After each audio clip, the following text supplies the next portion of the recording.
Foreign tour പാക്കേജിലൊക്കെ പോകുന്നുണ്ടാവും. അത് നേരത്തെ 5%, 20% രണ്ട് സ്ലാബായിരുന്നു.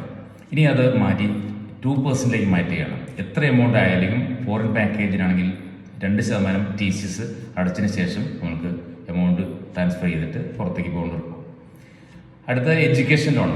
എഡ്യൂക്കേഷൻ നമ്മൾ അല്ലെങ്കിൽ മെഡിക്കലിന് വേണ്ടി നമ്മൾ പുറത്തേക്ക് എമൗണ്ട് ട്രാൻസ്ഫർ ചെയ്യുമായിരുന്നു ഫോറിൻ റെമിറ്റൻസ് സ്കീം പ്രകാരം. അങ്ങനെയുള്ള സ്കീമുകളിലും നമുക്ക് പണ്ട് 5% ആയിരുന്നു, അത് 2% കുറച്ചിട്ടുണ്ട്. ഈ രണ്ട് കേസിലും ഇപ്പം TCS റേറ്റ് മെഡിക്കലിനും അല്ലെ എഡ്യൂക്കേഷന് അതുപോലെ തന്നെ ഫോറിൻ ടൂർ പാക്കേജിനെല്ലാം 2% ലിമിറ്റ് ചെയ്തിട്ടുണ്ട്. ഈ സോവറിൻ ഗോൾഡ് ബോണ്ട് വാങ്ങിച്ചിരിക്കുന്ന ആൾക്കാർക്ക് ക്യാപിറ്റൽ ഗെയിൻ എക്സംഷൻ ലഭിക്കണമെങ്കിൽ അവർ ഒറിജിനലി സബ്സ്ക്രൈബ് ചെയ്ത ആൾക്കാരായിരിക്കണം. അത് വേറെ ആരുടെയെങ്കിലും വാങ്ങിച്ചാൽ പോരാ, ഒറിജിനലി ഇഷ്യൂ ചെയ്യുന്ന സമയത്ത് തന്നെ വാങ്ങിച്ചിട്ട് അവർ ഹോൾഡ് ചെയ്യണം. ഒന്നെങ്കിൽ മച്യൂരിറ്റി പീരീഡ് അല്ലെങ്കിൽ എന്ന് റിഡീം ചെയ്യുന്ന അന്ന് വരെ ഹോൾഡ് ചെയ്ത ആൾക്കാർക്ക് മാത്രമേ അത് ലഭിക്കുകയുള്ളൂ. അടുത്തത് ബൈബാക്കാണ്. Buyback of shares. കമ്പനികൾ ഷെയർ ബൈബാക്ക് ചെയ്യുമ്പോൾ കിട്ടും